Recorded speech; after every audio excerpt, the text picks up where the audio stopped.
کرتے ہو جس کے چاہنے سے کچھ نہیں ہوتا، ہم تو اس کی بات کرتے ہیں جس کی انگلی اٹھے اور چاند کے ٹکڑے ہو جائیں، اور سڑیاں کھجوراں اگا جان دائے، اور پتھراں نو کلمے پڑھا جان دائے، قطرے کو سمندر ذرے کو ستارہ کرتے ہیں، کونین کو خم آ جاتا ہے جب زلف سنوارا کرتے ہیں۔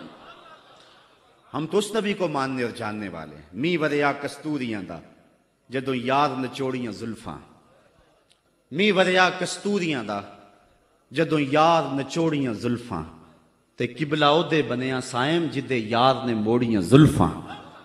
وہ تو رخ پھیر دے تو خدا قبلے نہیں بدل دیتا۔ لوگ کہتے ہیں چاہنے سے کچھ نہیں ہوتا، میں کہتا ہوں ساری دنیا ہی مصطفیٰ کی چاہت پہ ہے۔ قبیلہ بنو سلیم کی مسجد ہے، 4 رکعتی نماز ہے، 2 رکعت پڑھی جا چکی ہیں، 2 رکعت ابھی باقی ہیں۔ خاطر آتر میں بات آئی کہیں قبلہ بدل جائے تو کیا خوب ہے، تو فوراً جبریل آگے کہا محبوب پھر دیر کاہے کی ہے، ابھی رخ پھیر لو۔ اب جن لوگوں نے مسجد قبلہ تین دیکھی ہے کہ پہلا قبلہ بالکل شمال میں اور موجودہ قبلہ بالکل جنوب میں، اور صحابہ تو ذہنی طور پہ اس کے لیے تیار ہی نہیں ہے، تو بتا دیا جاتا کہ اگلی نماز ہم ادھر پڑھیں گے۔ یہ نماز کا وقت بدلنا ہو نا تو 1 دن پہلے بتانا پڑتا ہے، کل سے نماز ظہر 2:15 بجے پڑھیں گے۔ اگر اسی دن ایسا کر لیں تو لوگ کہیں گے کہ یہ امام تو سلیقہ ہی نہیں رکھتا ہے، ہم تو آئیں 2 بجے کے حساب سے اور اب 2:15 تک بیٹھے رہیں۔ تو نماز کا وقت بدلنا ہو تو 1 دن پہلے بتانا ہوتا ہے، اور یہاں تو قبلہ بدلنا تھا، 1 نماز ہی پہلے بتا دیا جاتا، لیکن کہا محبوب ابھی رخ پھیر لو۔ یا اللہ تیری نماز تو پوری ہو لے، کہا میری نماز بعد میں پوری ہوگی، پہلے تیری مرضی پوری ہوگی، پہلے تیری مرضی پوری ہوگی۔ می وریا کستوریاں دا یدو یار نچوڑیاں زلفاں، قبلہ اودے بنیا سائم جدے یار نے موڑیاں زلفاں۔ وہ تو رخ بدل دے خدا قبلے بدل دیتا ہے، ہم اس نبی کی بات کرتے ہیں۔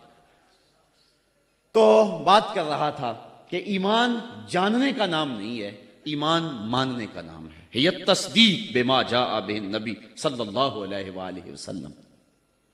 ایمان کے بعد اب یہ بات بھی ذہن نشین کریں کہ اس دنیا پہ سب سے بڑی دولت مجھے اور آپ کو جو عطا کی گئی ہے وہ دولت ایمان ہے، سب سے بڑی دولت۔ اگر ایمان نہیں سب کچھ مل گیا، کچھ بھی نہیں ہے، اور اگر کوئی چیز پاس نہیں ہے لیکن ایمان کی دولت موجود ہے تو یہ سب سے بڑا حسن اور سب سے بڑی بہار۔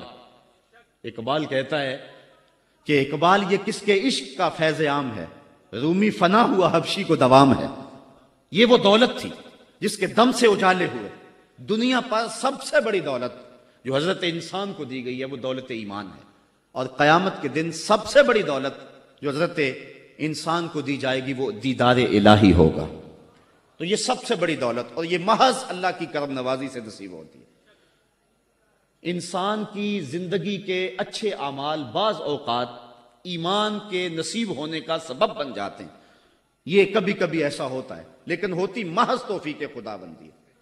اس کی مثال جس طرح المجاشی فرزدق شاعر کا دادا حضور کی خدمت میں حاضر ہوتا ہے اور آقا کریم کی خدمت میں حاضر ہو کر کے اسلام کی دولت سے مالا مال ہوتا ہے، اور پھر عرض کرتا ہے حضور میں نے اپنے زمانہ جاہلیت میں 360 بچیوں کو زندہ درگور ہونے سے بچایا، تو کیا مجھے اس نیک عمل کا جو زمانہ جاہلیت میں نے کیا اس کا کوئی صلہ ملے گا؟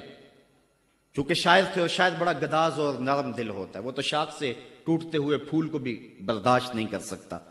وہ کیا کہا تھا اقبال نے، دل نہیں شاعر کا ہے کیفیتوں کی رستخیز، کیا خبر تم کو درون سینہ کیا رکھتا ہوں میں، سچ اگر پوچھے تو افلا سے تخیل ہے وفا، دل میں ہر لہجہ نیا محشر بپا رکھتا ہوں میں، در غم دیگر بسوزو دیگر آرا ہم بسوز، گفتبت روشن حدیث گر توانی دار ہوش، کہہ گئے ہیں شاعری جزویز تز پیغمبری، ہاں سنا دے پڑھ کے ان کو پیغام سروش۔ امیر منائی نے غالباً کہا تھا کہ خنجر چلے ہم پہ، خنجر چلے کسی پہ ہم، اور تڑپے جو ہم امیر تو درد سارے جہاں کے ہمارے جگر میں۔ اور اقبال نے آنکھ سے تشبیہ دی شاعر کو ایک جگہ پہ، مبتلا درد ہو کوئی عذر روتی ہے آنکھ، کس قدر ہم درد سارے جسم کی ہوتی ہے آنکھ۔ تو جب کوئی ظالم باپ اپنی بیٹی کو زندہ درگور کرنے لگتا تو یہ کہتا کہ میں تڑپ اٹھتا، گابن اونٹنیاں دے کر کے اس بچی کی جان چھڑا لیتا۔ اس طرح میں نے 360 بچیوں کی جان چھڑائی، کیا زمانہ کفر میں کیے گئے میرے اس نیک عمل کی مجھے کوئی جزا ملے گی؟ تو حضور نے مسکرا کے فرمایا کہ تجھے اس کی جزا مل تو گئی ہے کہ اللہ نے تجھے ایمان عطا فرما دیا. تو کبھی ایسا ہوتا ہے. لیکن اگر ایمان نہیں ہے تو اعمال کی جزا نہیں ہے. اسی لیے الا الذین آمنوا وعملوا الصالحات، اعمال کی جزا بصورت ایمان اگر مل جائے تو مل جائے، اور اگر ایمان نہیں ہے تو پھر آخرت میں لا خلاق کوئی حصہ نہیں ہے. الا الذین آمنوا وعملوا الصالحات. انسان خسارے میں ہے. خسارے سے بچے گا وہ جس کے دامن میں چار چیزیں ہیں. ایک ایمان، اور دوسرا اعمال صالحہ. ایمان کی زینت ہے. ہمارے احناف کے نزدیک اعمال نفس ایمان میں داخل تو نہیں ہے کیونکہ وہ مجرد تصدیق قلبی کا نام ہے، لیکن ایمان کا حسن جو ہے وہ اعمال ہیں. آج ہمارا حال یہی ہے کہ دعوی ایمان ہمارے پاس موجود ہے لیکن مسلمانوں والے اعمال ہمارے پاس نہیں ہیں. تیرے صوفے ہیں فرنگی، تیرے کالی ہیں ایرانی، خون کے آنسو رلاتی ہے جوانوں کی تن آسانی. ہر کوئی مستے مئے ذوق تن آسانی ہے. تم مسلمان ہو یہ انداز مسلمانی ہے. حیدری فقر ہے نئے دولت عثمانی ہے. تم کو اسلاف سے کیا نسبت روحانی ہے.